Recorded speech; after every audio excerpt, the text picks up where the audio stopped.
आप मस्ती में रहिए साहब। आदरणीय संजय जी भाई साहब ने कहा कि मैं भगवान महाकाल की नगरी उज्जैन से आया हूं। आप लोग ये जानते हैं कि नहीं जानते हैं मुझे नहीं मालूम। आप भगवान श्री कृष्ण की नगरी के सावरिया सेठ के बहुत करीब रहते हैं।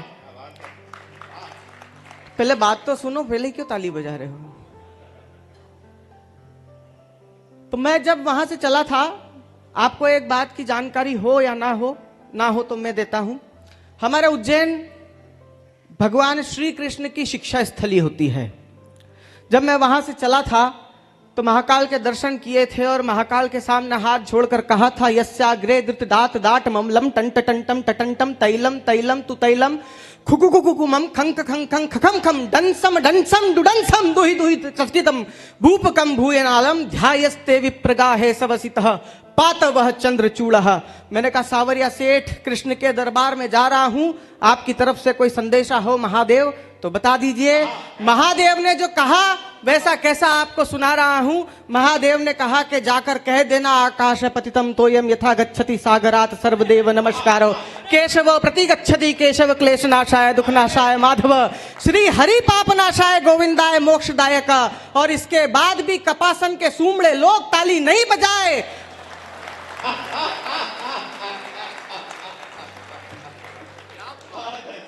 तो भगवत गीता का वो श्लोक जो प्रेमानंद जी ने अमर किया वो सुना देना कि कृष्णाय वासुदेवाय हरे परमात्मने प्रणतः क्लेशनाशाय गोविंदाय नमो नमः। जरा पीछे तक के लोग एक बार ताली बजा करके मुझे आदेशित करें। पूरा ऐसा लग रहा है कि त्रेता युग में चले गए, सतयुग में चले गए। मंच पे संजय है, मंच पे सुनील है, मंच पे राम है, मंच पे पार्थ है, योगिता है, नीचे अर्जुन है, सब व्यवस्थित है। बस गोपाल ऐसा नहीं होना चाहिए। अभी संजय भाई साहब बोल रहे थे, बोले हमको तो उम्मीद ही नहीं थी कि ये कवि सम्मेलन हो जाएगा, हमको तो ये उम्मीद ही नहीं थी ये कवि सम्मेलन हो जाएगा। संजय भाई साहब ने आज इनकी दिव्य दृष्टि बंद कर ली, नहीं तो इनको मालूम होता कि जब अर्जुन बैठा हो तो अर्जुन का निशाना था उस युग में चूका था ना इस युग में चूका है। आप मस्ती में रहिए। आदरणीय विधायक महोदय, मैं ज्यादा तनाव की और टेंशन की बात नहीं करता। बस मैं एक आपसे निवेदन करूंगा, सारी व्यवस्थाएं बहुत अच्छी है, अगली बार पत्रकारों की व्यवस्थाएं थोड़ी और अच्छी कर दीजिएगा।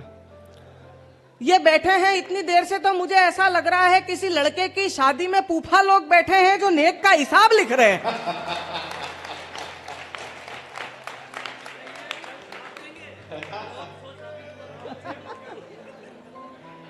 हालांकि पत्रकारों और कवियों में कोई ज्यादा अंतर नहीं होता है सर। अगर जात और सामाजिक स्तर पर देखें ना तो हम लोग आपस में साड़ू भाई होते हैं। आदरणीय अशोक जी विजयवर्गीय साहब कहां है? कितना एका है कपासन में। मैंने देखा राम का स्वागत कर रहे थे तो अशोक जी ने बोला ये मुकेश जी पार्षद हैं, फिर उधर मुकेश जी ने बोला ये अशोक जी पार्षद हैं। कि भाई साहब बहुत बढ़िया बात है। अशोक विजयवर्गीय साहब बीच बीच में थोड़ा सा उठते रहना।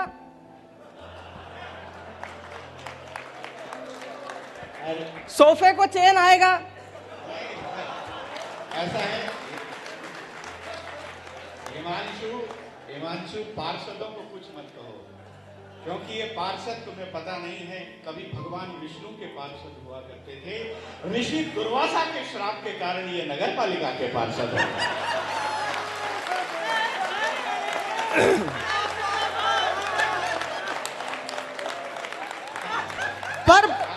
पर भाई साहब मैं भी ब्राह्मण आदमी हूं और धार्मिक नगरी से आया हूं।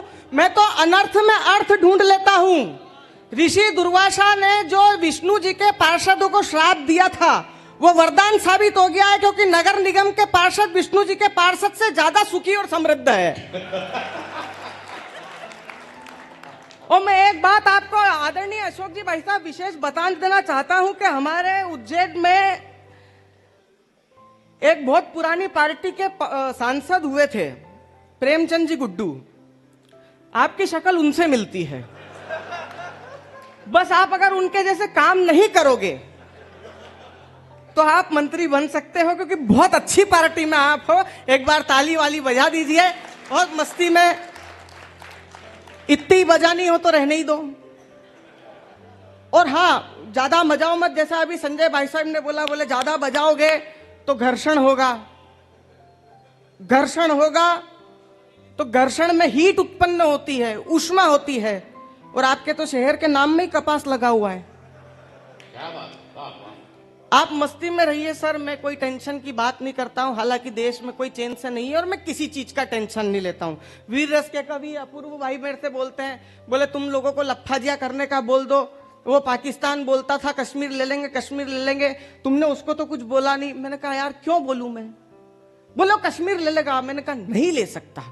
आप आपके दिल पे हाथ रख के बताओ, हम हिंदुस्तानियों से कोई कुछ ले सकता है? हमने किसी को बसों और ट्रेनों में खिड़की वाली सीट नहीं दी बैठने के लिए। पूरा का पूरा कश्मीर दे देंगे? फोकट की बात। बिल्कुल मैं टेंशन लेता ही नहीं हूं। अभी राजनीतिक माहौल गड़बड़ाया, इशारा करूंगा, इशारा समझ जाओगे तो कल तक हंसोगे। भाई साहब, राजनीतिक परिवेश गड़बड़ाया अंतरराष्ट्रीय स्तर पर, तो वो 7 समुंदर पार भूरी काकी का भूरा छोरा है, एक भूरा बंदर। उसने कहा कि 55% टैरिफ लगाऊंगा। तो उससे हमारा क्या बिगाड़ लगा? हमारा कुछ बिगाड़ सकता है? जिन भारतीयों ने कोरोना में 10 रुपए की गोल्ड फ्लैग 80 रुपए में खरीद के फूंक दी हो,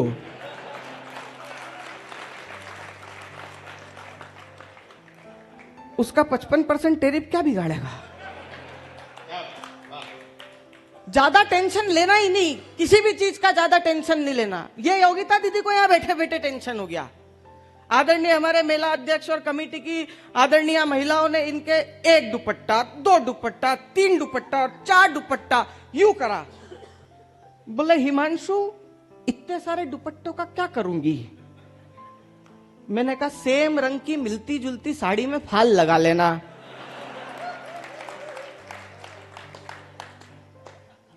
आप बिल्कुल भी टेंशन मत लो, मैं किसी भी प्रकार के कोई टेंशन की बात नहीं करता हूं। धारा 370 नहीं हटी थी विधायक महोदय, उसके पहले एक महिला कश्मीर में कहती थी कि अगर धारा 370 हटी तो घाटी में तिरंगा उठाने वाला भी नहीं मिलेगा। धारा 370 भी हटी और श्रीनगर के लाल चौक पर तिरंगा झंडा भी लहराया गया।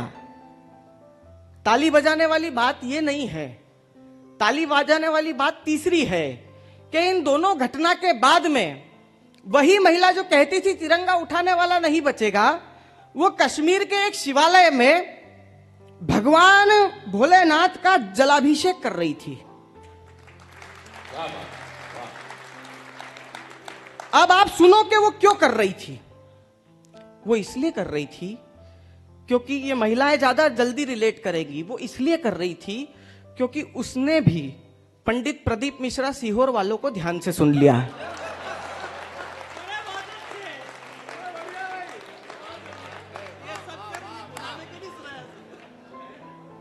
वहां पे संचालन शशि कर रहे थे, वहां यहाँ संजय वहां शिखंडी थे। तो उसको भी समझ में आ गया हर समस्या का हल। और मैं बोल रहा हूं कि इस देश में 10-15 साल ऐसा माहौल रहा ना, अब बताना आरएसएस वाले और भाजपा वाले कहां हैं। इस देश में और 10-15 साल ऐसा माहौल रहा तो अभी तो ये जलाभिषेक ही कर रहे हैं। इनसे नहीं पशुपति व्रत करवा कर छोड़ा हमने। तालियां आप लोगों की कमजोर है, एक बार जरा जोरदार तालियां बजाएं।